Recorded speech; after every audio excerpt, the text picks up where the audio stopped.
Hari ini kita akan lanjutkan kembali, kita akan belajar kebenaran firman Tuhan. Bapak Ibu, setiap hari kita ini selalu diperhadapkan dengan ribuan keputusan yang harus kita ambil. Kalau kita salah memutuskan, kita salah ngambil keputusan, ujungnya kita akan ketemu masalah dan persoalan.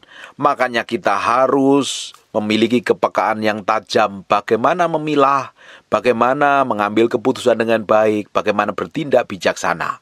Setiap hari kita diperhadapkan dengan ribuan keputusan yang harus kita ambil. Kita harus pakai baju apa, kita harus pakai celana apa, pakai sepatu yang mana, kita mau makan apa hari ini. Semuanya ada pengaruhnya dalam kehidupan kita. Kita memutuskan untuk makan hari ini atau minum hari ini, itu juga akan mempengaruhi loh masa depan kita. Kalau kamu memilih makan-makan yang manis, tidak terkontrol, yang banyak lemak, pasti badanmu gemuk, dan ujungnya pasti banyak penyakit yang menyerang. Karena apa? Kamu mengambil keputusan yang salah untuk memilih makanan yang tidak tepat. Kamu memilih pasangan hidup yang tidak tepat pun, dan kamu memilih untuk belum berdamai dengan dirimu sendiri, di masa yang akan datang kamu akan ketemu problem dan pernikahanmu ketemu masalah. Kamu memilih untuk melakukan dosa pun dan memilih hidup benar pun, semuanya ada konsekuensinya di hadapan Tuhan. Makanya kita harus bertindak tepat seperti yang Tuhan mau. Kita selalu diperhadapkan antara berkat dan kutuk. Harusnya kita memilih berkat, bukan memilih kutuk. Kalau engkau memilih kutuk, artinya engkau memilih bertindak di luar kebenaran firman Tuhan. Engkau memilih bertindak, melakukan dosa dan pelanggaran, ujung hidupmu malah ketemu problem dan masalah. Kita akan lihat di Ulangan pasal yang ke-30, mulai ayat yang ke-14. Sebenarnya ini ayatnya di mulai ayat yang ke-11, tapi saya mau lompat dan mulai kita baca di ayat yang ke-14. Tetapi firman ini sangat dekat kepadamu, yakni di dalam mulutmu dan di dalam hatimu untuk dilakukan. Firman kebenaran yang Bapak Ibu dengar bukan hanya untuk nyenengin telinga. Bapak Ibu dengerin khotbah saya bukan untuk kasih informasi tetok, tapi kasih makan manusia rohanimu, sehingga kamu bisa bertindak, bersikap benar. Dengerin baik-baik, firman itu bukan hanya untuk memotivasi loh. Motivasi cari motivator aja, jago ngomong kok. Ketika engkau belajar firman, engkau belajar Alkitab, engkau dengerin khotbah, engkau ikut seminar, dapat pengajaran, dimentorin, dimuridkan, dan sebenarnya engkau kasih makan manusia rohani sehingga kamu bisa mengambil keputusan, melakukan seperti yang Tuhan mau. Karena firman yang kita mengerti, firman itu membuat kita merdeka dari semua hal yang membuat kita bodoh, membuat kita nggak ada pengendalian diri. Firman yang kita mengerti, firman ini akan membuat hidup kita diubahkan dari hari ke hari. Semakin diubahkan menjadi serupa segambar dengan Tuhan. Saya berdoa hari ini Bapak Ibu, kalau engkau belajar firman bukan yang sekedar nyenengin telingamu, bukan memotivasi hidupmu. Ini loh, dengar khotbah pendeta ini bagus loh. Kamu dengar pendeta khotbahnya bagus, tapi kalau kamu nggak lakukan ya percuma, sia-sia. Kalau kamu dengar firman dan kamu masukkan di dalam hatimu dan kamu melakukannya, baru kamu akan melihat hasilnya, dampaknya. Kalau orang dengar firman dan lupa apa yang dikhotbahkan, seperti orang itu bercermin dan lupa sebentar mukanya seperti apa. Banyak orang dengerin khotbah hari Minggu, pulang gereja udah lupa loh khotbahnya apa rata-rata. Karena sibuk mikirin makanan. Hari Senin apalagi, hari Selasa, hari Rebu, hari Kamis, lupa khotbah hari Minggu apa ya. Makanya kau mesti belajar firman. Makanya selama sepanjang Tuhan percayakan hidup sama saya, itu setiap hari saya upload khotbah loh. Setiap hari saya upload khotbah. Saya mau pakai hidup saya itu memberitakan firman. Mau ada orang dengerin, nggak dengerin, terserah. Yang penting saya lakukan. Suatu hari kalau saya dipanggil Tuhan, paling tidak ada firman yang saya pernah upload dan jadi warisan nilai buat generasi yang akan datang. Saya mau pakai hidup saya untuk ngomong kebenaran firman Tuhan. Ketika saya nyampaikan kebenaran firman Tuhan, saya diberkati kok. Saya banyak diubahkan dengan firman yang saya sampaikan sendiri. Apalagi kalau firman itu kita hidupin, hidup akan memberi dampak yang besar di masa yang akan datang. Bapak Ibu mesti tahu dulu nih, belajar firman bukan untuk nyerang orang lain, untuk guruin orang lain, untuk jelekin orang lain, untuk nyala-nyalain orang lain. Engkau nggak jadi lebih berkenan di hadapan Tuhan kok ketika engkau nyalain orang lain, merendahkan orang lain. Justru kita belajar firman ini, kita belajar kebenaran, kita ngerti firman dan ngerti kebenaran ini untuk kasih makan manusia rohani kita. Firman ini akan merubah kita dari dalam. Saya setiap hari belajar firman bukan untuk khotbah. Saya belajar firman untuk saya ini kasih makan manusia rohani saya semakin hari semakin kuat. Sehingga jiwa saya nggak bisa ngontrol dan mengendalikan. Hidup saya ngalami kemenangan. Saya berdoa juga hal yang sama terjadi dalam hidup Bapak Ibu. Ketika engkau belajar firman melakukannya, engkau akan mengalami hidup yang di dalam berkat. Tetapi kalau engkau hidup di luar kebenaran firman Tuhan, engkau akan hidup di bawah kutuk. Kita lihat ya. Tetapi firman ini sangat dekat kepadamu, yakni di dalam mulutmu dan di dalam hatimu untuk dilakukan. Firman untuk dilakukan. Ingatlah, aku menghadapkan kepadamu hari ini kehidupan dan keberuntungan, kematian dan kecelakaan. Kita kan diperhadapkan setiap hari. Kita mau memilih berkat, kamu hidup takut akan Tuhan. Kamu memilih kutuk, kamu hidup dalam dosa. Kalau engkau masih memilih hal-hal duniawi, hal-hal daging, artinya engkau perlu pikul salib sangkal diri mati daging dan bertobat hari ini. Tapi kalau engkau sudah memutuskan, melakukan, menghidupin dan memilih hidup benar di hadapan Tuhan, sekalipun kondisimu tidak enak, tetap jalan terus. Ujungnya engkau akan menikmati berkat ilahi yang Tuhan sediakan.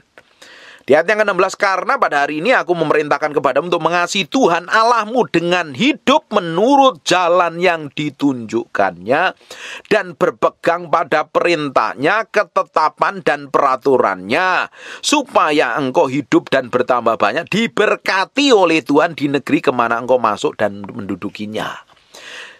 Kuncinya kita tuh nempel sama Tuhan. Bukankah Yesus sendiri ngajarkan kita harus nempel kepada pokoknya. Cara nggak nempel kepada pokoknya tidak akan berbuah bahkan mati. Kalau kita nggak nempel kepada Tuhan, kita tidak bisa berbuat apa-apa. Tanpa Tuhan kita nggak bisa melakukan apa-apa. Makanya mulai hari ini ambil keputusan untuk mengasihi Tuhan dengan segenap hatimu, dengan segenap jiwamu, dengan segenap kekuatanmu. Kalau kita mau mengasihi Tuhan, artinya mengasihi Tuhan itu bukan rajin ibadah di gereja, ikut ibadah Zoom, ikut ibadah online, ikut ke menara doa dan lain sebagainya. Mengasihi Tuhan itu prakteknya kamu menghidupin firman Tuhan. Karena Alkitab katakan barang siapa mengasihi aku, dia melakukan firmanku. Kamu melakukan firman, kamu hidupin firman, mengambil keputusan sesuai firman, artinya kamu benar-benar mengasihi Tuhan loh dalam tindakanmu. Ketika disakitin, kau mengampuni. Ketika diperlakukan buruk, engkau memberkati. Kamu melakukan firman. Ketika hidupmu masih membutuhkan berkat, malah justru ada orang datang kepadamu dalam kesusahan, engkau berkatin, kamu melakukan firman. Kamu memberkatin orang lain. Hidupmu, tindakanmu, perkataanmu, nggak nyakitin, nggak melukain orang lain. Justru menjadi berkat bagi banyak orang. Pikiranmu kudus, tidak bercela, itu bukti kamu mengasihi Tuhan. Mengasihi Tuhan itu bukan hanya rajin ibadah kok. Banyak orang rajin ibadah kelakuannya kayak setan, banyak jadi hamba Tuhan malah berzina, malah punya penyimpangan seks, banyak di penjara, banyak malah. Kenapa? Fisiknya yang kelihatan mengasihi Tuhan, tapi yang di dalamnya busuk. Mengasihi Tuhan ini dimulainya dari dalam hatimu dulu. Mengutamakan Tuhan dalam segala hal. Tuhan diuntungkan nggak dalam segala sikap, tindakan, dan perbuatanmu. Kalau Tuhan diuntungkan, lakukan. Kalau Tuhan nggak diuntungkan, jangan lakukan. Sesimpel itu kok. Kita mau menyenangkan Tuhan dalam sikap, tindakan, perbuatan kita kok. Kita mau libatkan Tuhan dalam segala hal. Kita mau nyenengin hati Tuhan. Itu nama mengasihi Tuhan. Nggak mungkin kita mengasihi istri kita atau ngasihin suami kita, tapi kita malah selingkuh. Kita malah berzina. Kita malah kumpul kebo, punya simpenan, atau punya affair dengan orang lain. Itu artinya nggak mengasihi pasanganmu. Engkau mengasihi pasanganmu dalam kelemahan, dalam kekurangannya, kamu tetap setia, kamu cintai, tetap doain, terima apapun keadaannya. Itu benar-benar mencintai. Belajar membuat dia bahagia, itu bukti mencintai. Kamu mencintai, kamu sakiti dengan kata-katamu, dengan tindakanmu, kamu rendahkan. Kamu nggak mencintai. Justru tindakan kita kadang berbicara lebih keras dari sekedar kata-kata kita. Dengerin baik-baik. Tindakanmu berbicara lebih keras dari sekedar kata-katamu. Kata-katamu bisa cinta Tuhan, I love you, nangis, beler-beler kalau nyembah Tuhan. Ingus keluar, air mata keluar, gemetaran, ditumpangi tangan pendeta, rebah berkali-kali. Tapi praktek hidupmu busuk, kelakuanmu jahat, mulutmu bejat, mulutmu kotor. Kamu melakukan hal najis, kamu gak mencintai Tuhan. Kamu palsu hidupmu di hadapan. Makanya tindakanmu akan berbicara lebih keras dari sekedar perkataanmu. Hari ini belajar. berubah. Hari ini belajar menghidupin firman Tuhan. Kalau engkau benar-benar mencintai Tuhan, ya hidupin firman. Nah enak Pak, sakit Pak, berat Pak, jalanin. Tuhan berikan kemampuan. Kalau Tuhan suruh menghidupin firman, Tuhan kita itu Tuhan yang powerful, Tuhan yang gentle, Bapa yang baik, pasti dikasih kekuatan. Tidak mungkin dia suruh kita melakukan, tapi kita nggak dipimpin, nggak diurapi, nggak diberikan hikmat pengertian. Tidak mungkin. Bapak kita selalu berikan kemampuan. Hanya dagingmu, jengkelmu, marahmu, keselmu, ngototmu yang lebih menguasai. Engkau nggak ngikutin kehendak Tuhan. Akhirnya Bapak belur. Mengasihi Tuhan dalam melakukan kebenaran firman Tuhan dalam kondisi enak atau tidak enak. Dalam kondisi yang baik atau tidak baik, kita melakukan firman. Tetapi, di ayat yang ke-17, jika hatimu berpaling dan engkau tidak mau mendengar, bahkan mau disesatkan untuk menyembah Allah lain dan beribadah kepadanya.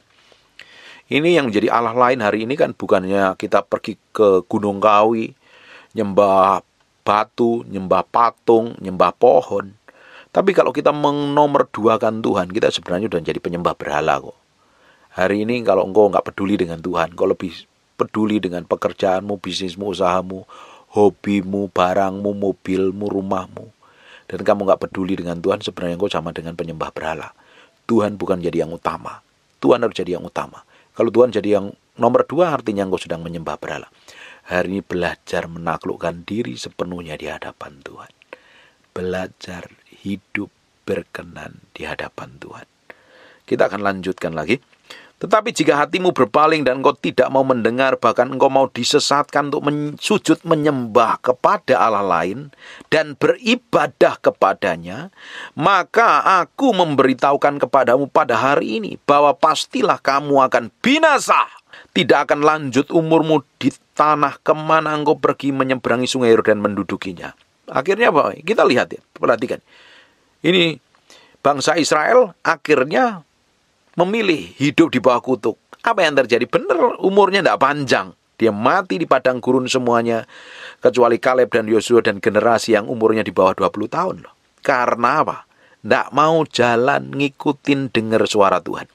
Berapa banyak orang yang sudah ditegur firman, sudah tahu salah, tidak mau mengampuni, sudah tahu salah, masih melakukan dosa, sudah tahu salah, nggak mau memberkati orang yang menyakitin, tetap lakukan kebencian, hidup dalam kepahitan. Apa itu yang terjadi? Kena penyakit-penyakit. Kalau sakit penyakit, ya pasti ujungnya apa? Mati muda. Belajar makanya ini. Kita itu belajar dari kehidupan orang Israel, umurnya tidak lanjut itu karena apa? Karena memberontak kepada Tuhan. Ngeyel, gerutu, ngomel, ngeluh. Merasa hebat, merasa pinter, merasa benar. Nggak tunduk dengan pemimpin dan otoritas. Ngawur semuanya. Akhirnya mati di padang gurun. Belajar ini pelajaran mahal. Kalau engkau pingin hidup diberkati di tanah perjanjian sampai masa tua kita, seperti Kaleb dan Yosua, ikutin aja gaya hidupnya Kaleb dan Yosua. Mulutnya seperti apa? Tindakannya seperti apa? Takut akan Tuhannya seperti apa? Kalau mulutmu sekarang kerjaannya ngomong jihad, bertobat loh. Kamu nabur sesuatu yang jahat, suatu hari kamu tuai loh. Kamu ngutukin orang, kamu merendahkan orang, kamu ngomong kasar sama orang, kamu akan tuai kok. Nanti cepat atau lambat kamu akan menuainya. Hasilnya kamu tuai sendiri. Belajar hidup takut akan Tuhan. Kalau enggak, kamu enggak akan menikmatin lanjut umurmu di tanah yang diberkatin Tuhan. Kita mau umur kita panjang, tidak sakit-sakitan, tapi jadi berkat bagi banyak orang. Tidak pikun, tidak linglung, tidak stres. Saya mau hidup saya sampai masa tua saya, sampai saya dipanggil Tuhan nanti, tidak sakit-sakitan, tidak mati di ruang ICU, rumah sakit dengan selang di mana-mana. Saya mau tetap sehat, tetap jadi berkat, tetap menjadi contoh bagi banyak orang, dan menyenangkan hati Tuhan sampai garis akhir. Saya ngomong dengan istri saya, Hani, kita mau hidup sampai masa tua kita umur panjang, jadi berkat bagi banyak orang, kita tetap mencintai sampai Tuhan memanggil kita, dan kita nggak mau mati di rumah sakit dengan kondisi yang mengenaskan, kondisi melarat miskin dan nyusahin orang. Kita mau mati dengan damai bersama Tuhan. Kita menyelesaikan garis akhir dengan bahagia. Makanya kita harus mulai dengan hidup yang benar hari ini. Hari ini, mulai cintai Tuhan dengan segenap hatimu. Dengan semua tindakan, ucapan, dan perbuatanmu. Benar-benar hidupin kebenaran. Kita mau belajar terus menjadi berkat. menjadi berkat. Sekarang kita akan lihat, lompat di ayat yang ke-19. Aku memanggil langit dan bumi menjadi saksi terhadap kamu pada hari ini. Kepadamu kuperhadapkan kehidupan dan kematian, berkat dan kutuk. Kita mau pilih kehidupan atau kita mau pilih kutuk? Kita mau pilih kehidupan atau pilih kematian? Kita mau pilih berkat atau pilih kutuk? Justru kita disuruh pilihlah kehidupan, supaya engkau hidup, baik engkau maupun keturunanmu. Kita suruh memilih kehidupan. Artinya engkau harus mengasihi Tuhan. Di ayat yang ke-20, dengan mengasihi Tuhan Allahmu, mendengarkan suaranya dan berpaut kepadanya, sebab hal itu berarti hidupmu dan lanjut umurmu, tinggal di tanah yang dijanjikan Tuhan dengan sumpah kepada nenek moyangmu, yakni mereka, kepada Abraham, Ishak dan Yakub, untuk memberikan kepada mereka, memberikan hidup dalam kelimpahan, tanah perjanjian, negeri yang penuh susu dan madunya. Ini yang dijanjikan Abraham loh. Kita akan tinggal di mana kita tinggal jadi berkat, memberkati keturunan kita, menjerkatin banyak orang. Orang-orang ngalami Tuhan melalui kehidupan kita. Hari ini dimulai dengan ngambil keputusan, memilih berkat daripada memilih kutuk, memilih kehidupan daripada memilih kematian. Dimulainya dengan mana? Sikap hatimu hari ini, kau memutuskan apa di hadapan Tuhan. Tuhan berikan kebebasan kita untuk memilih, melakukan sesuai dengan mau kita. Tapi ujungnya kita akan bertanggung jawab dengan apa yang kita lakukan, apa yang kita perbuat. Kita mau didapati menjadi orang yang menikmatin umur panjang, sehat, sejahtera, keturunan kita diberkatin, keturunan kita itu takut akan Tuhan. Dimulainya dengan hidupmu. Ada untuk keturunan itu diputuskan hari ini, harus diputuskan ketika kita memilih hidup benar di hadapan Tuhan, memilih hidup kudus di hadapan Tuhan, keturunanmu akan diberkatin Tuhan. Tapi kalau engkau memilih tetap melakukan dosa dan pelanggaran, jadi orang yang ngawur dan sembrono, keturunanmu akan terima kutuk loh. Karena kesalahan Bapak ditimpakan pada keturunan ketiga dan keempat. Kita memilih melakukan yang benar seperti yang Tuhan dan inginkan. Amin. Perlahan-lahan hidupmu akan diubahkan Tuhan. Ambil keputusan dengan benar, sekalipun menyakitkan. Kita memilih melakukan kebenaran. Amin. Tutup matamu, tutup Alkitabmu, kita berdoa. Bapak, terima kasih buat firman-Mu. Kami kembalikan segala pujian, hormat, syukur buat Raja kami yang Maha Mulia. Kami materaikan firman-Mu dengan darah anak domba. Firman ini nempel dalam hati kami berhari-hari, berminggu-minggu, berbulan. Firman jadi kehidupan. Berkat-Mu tidak berkesudahan dalam hidup kami. Terima kasih ya Tuhan. Kami mengucap syukur. Kami percaya anugerah dan kemurahan Tuhan yang melimpah dalam hati kami. Terima kasih buat firman-Mu. Berkati setiap orang rajin mendengar firman yang kamu sampaikan. Berkati mereka. Pulihkan hidup mereka. Promosi, tinggikan. Berkati setiap orang yang sakit dan mengalami kelemahan tubuh oleh bilur Yesus, oleh darah Yesus. Jadilah engkau tahir, jadilah engkau sehat, jadilah engkau sembuh. Jadi seperti aku doakan dan katakan. Dalam nama Yesus kami berdoa dan mengucap syukur. Haleluya. Amen and God bless you. Terima kasih Tuhan. Terima kasih. Terima kasih. We thank you, we praise you, we adore. Terima kasih buat siang hari ini. Kami mau dedikasikan hidup kami siang hari untuk menyembah-Mu, untuk datang di hadirat-Mu. Kami berikan korban yang terbaik dalam nama Yesus. Haleluya. Amin, amin. Tetap berdiri. Pegang HP-nya dulu. Di silent, saya nggak mau dengar suara HP hari ini. Pastikan HP-mu di silent. Tetap berdiri sebentar. Di Kidung Agung pasal yang ke-8 ayat 6 dan 7. Taruhlah aku seperti materai dalam hatimu, seperti materai pada lenganmu, karena cinta kuat seperti maut, kegairahan gigih seperti dunia orang mati. Nyalanya adalah nyala api, seperti nyala api Tuhan. Air yang banyak tak dapat memadamkan cinta. Sungai-sungai tak dapat menghanyutkannya. Sekalipun orang memberi segala harta benda, rumahnya untuk cinta, namun ia pasti akan dihina. Kita harus tempatkan Tuhan jadi yang utama dan terutama. Lebih dari apapun juga. Taruh Tuhan harus jadi yang utama dalam hatimu. Hari ini kita mau berikan hati kita ini sepenuhnya untuk Tuhan pagi hari ini. mulai fokus hatimu sama Tuhan. Jangan fokus sama saya. Saya ini bukan siapa-siapa. Kita minta sesuatu yang berbeda pagi hari ini. Nanti ada urapan seperti gelombang yang akan memenuhi ibu-ibu semua. Gini nanamu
dengan kuasa-Mu.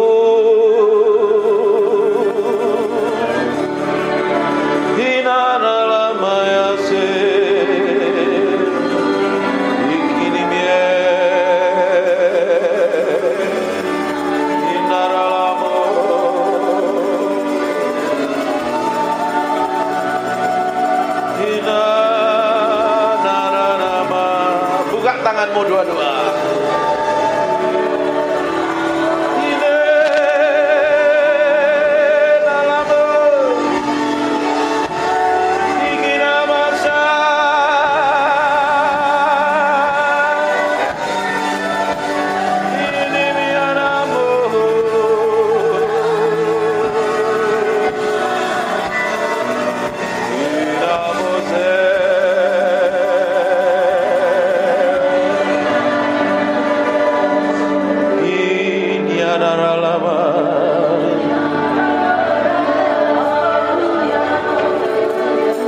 Sementara aku menyanyikan mazmur ini, aku berdoa urapan-Mu turun seperti gelombang yang mengalir. Penuhi orang yang haus dan lapar akan hadirat-Mu. Yesus, ya naralamu. Sekarang pengurapan itu sedang turun dalam ruangan ini. Semakin kuat urapan itu turun. Dalam nama Yesus. Jesus name. Go. Fill. Penuhi setiap orang dalam ruangan ini. Jesus.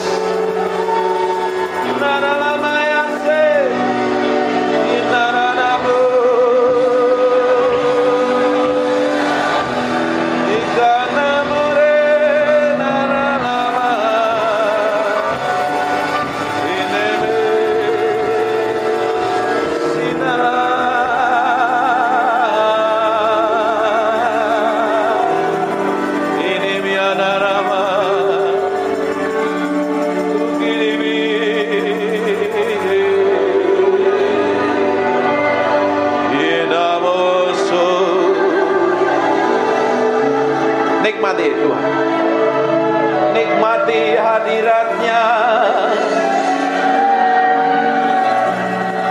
siang hari ini.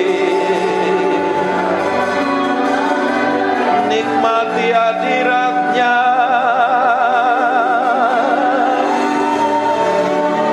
nikmati hadirat-Nya, memuaskan hatimu, memuaskan hatimu, memuaskan hatimu.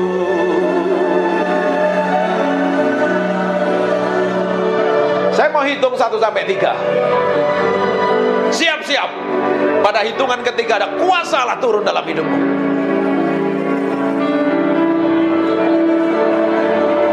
Nikmati hadirat-Nya.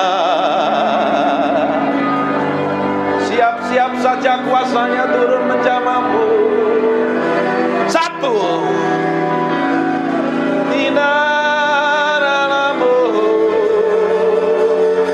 Ada seperti api turun dari atas kepalamu.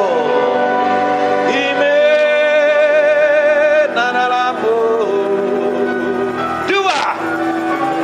Sekarang terima itu. Jesus. Take. Jesus name. Go. Marahlah pakaimu. Terus. Terus. Terus. Take it. Touch in Jesus name. Jesus name. Gelombang itu semakin kuat. Now.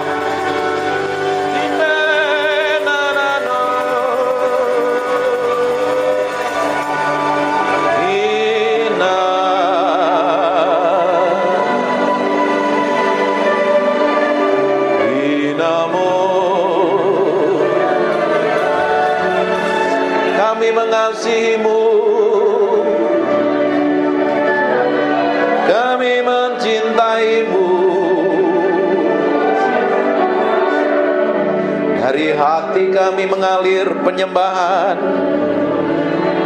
dari hati kami mengalir mazmur. Jesus, Jesus.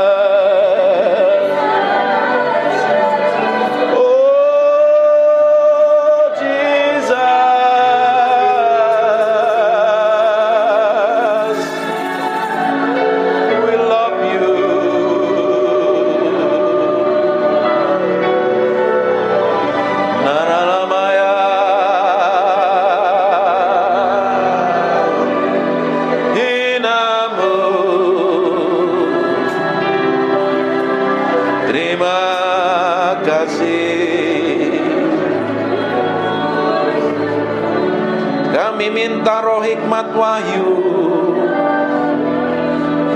turun di atas kami siang hari ini.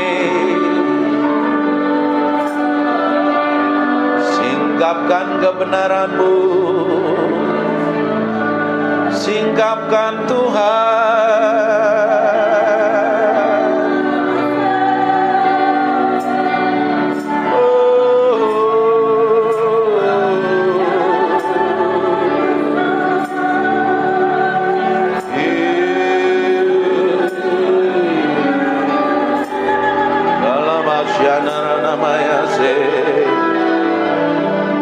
Terima kasih, terima kasih, terima kasih,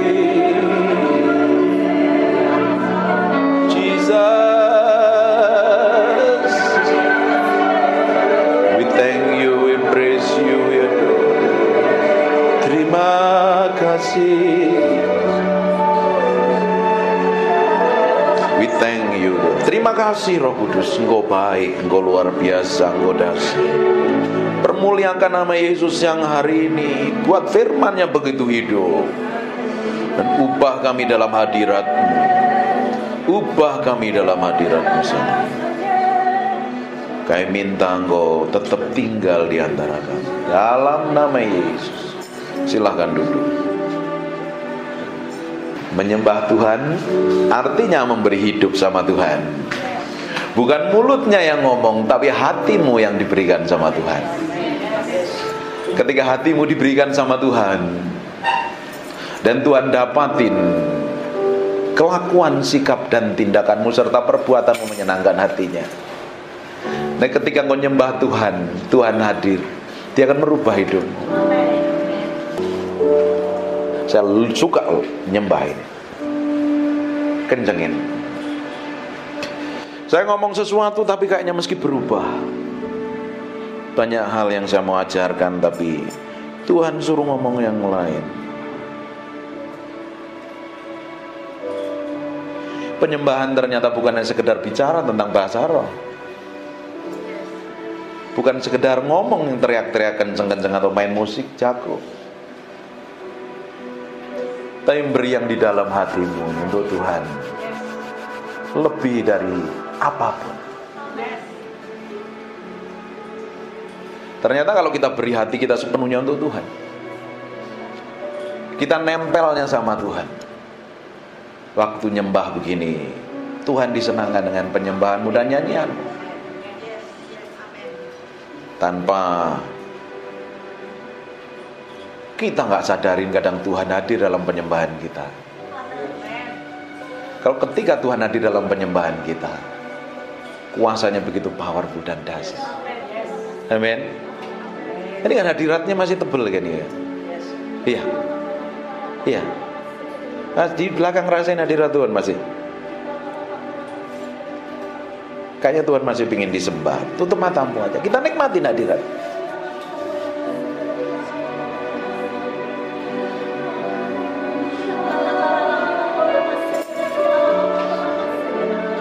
Naralamaya, naralamu, sinaramore, ikinimia naralama. Engkau dipuji, Engkau ditinggikan. Orang-orang ini menyembahmu. Oh Yesus,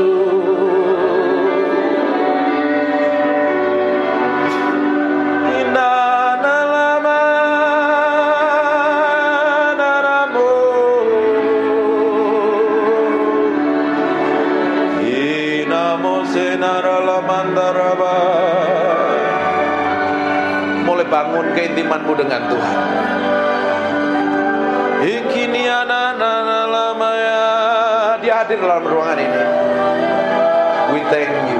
I feel. We thank you.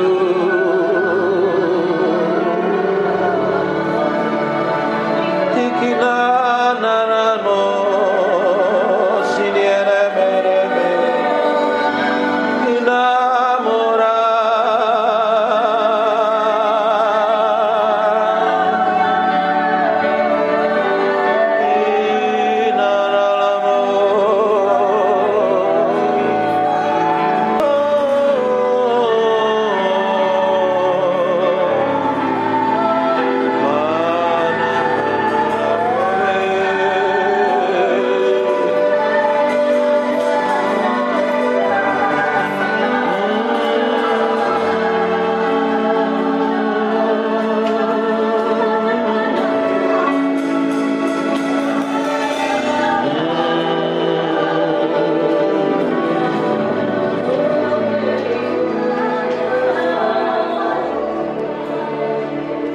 Silakan duduk. Bapak Ibu, perkara rohani itu paralel dengan perkara jasmani. Kalau kita menang secara rohani, kita akan menang secara jasmani. Kalau kita menjadi manusia rohani, karaktermu pasti berubah. Mulutmu berubah. Tidak mungkin kita rajin nyembah, tidak mungkin kita ngaku cinta Tuhan dan mengasihi Tuhan, tapi kita memiliki karakter daging, buruk, jelek, benceno, jadi batu sandungan. Karena yang kita sembah adalah Tuhan. Karena sebelum kita nyembah, kita harus beresin hati kita dahulu.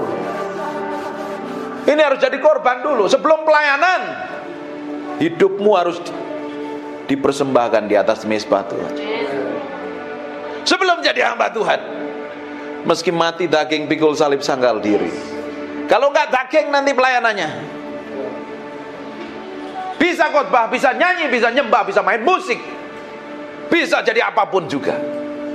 Tapi kalau lahirnya dari daging, itu tidak akan berkenan di hadapan Tuhan. Masalahnya yang tahu hati kita itu diri kita sendiri dengan Tuhan. Orang lain tidak tahu. Pasangan hidup pun tidak tahu. Yang tahu adalah engkau dengan Roh Kudus. Makanya sebelum datang kepada Tuhan, sebelum datang ibadah, nyembah dulu di hadapan Tuhan. Beri korban hidupmu dulu. Izinkan Tuhan menyelidiki sampai kedalaman batin kita. Kalau hal yang busuk, jahat, motivasi jahat, kelakuan buruk, kita bisa datang ibadah, tapi kalau kita memiliki sikap dan kelakuan yang buruk, tidak berkenan di hadapan Tuhan, buat apa? Manusia suka menutupin yang di dalam ini dengan sikap yang di luar. Di luar kelihatannya rohani, kelihatannya hebat, bagus dan luar biasa. Tapi kalau yang di dalam ini tidak didapatin berkenan di hadapan Tuhan, hidupmu tidak akan berkenan di hadapan Tuhan. Yang kita kejar hari ini adalah hidup berkenan di hadapan Tuhan. Dan suatu hari kita akan didapati menjadi orang kesayangan Tuhan. Kalau kita didapati menjadi orang kesayangan Tuhan, apa saja yang kamu butuhkan, apa saja yang kamu perlukan, tidak perlu minta, Tuhan cukupin kok. Seorang bapak yang baik, dia tahu kebutuhan anak-anaknya. Seorang mama yang baik tahu kebutuhan anak-anaknya. Betul nggak ibu-ibu yang di belakangnya? Kalau anakmu punya kebutuhan, pasti dicukupin kan? Kadang dia nggak minta pun, dia pasti dikasih. Bayangkan Allah kita Allah yang perkasa, Allah yang baik dan luar biasa. Oh, kita sendiri aja sering kurang ajar, Tuhan tetap baik kok. Seringkali kita nggak peduli dengan Tuhan, kita cuek dengan Tuhan, Tuhan tetap baik. Bayangkan kalau kita didapati menjadi orang kesayangan Tuhan.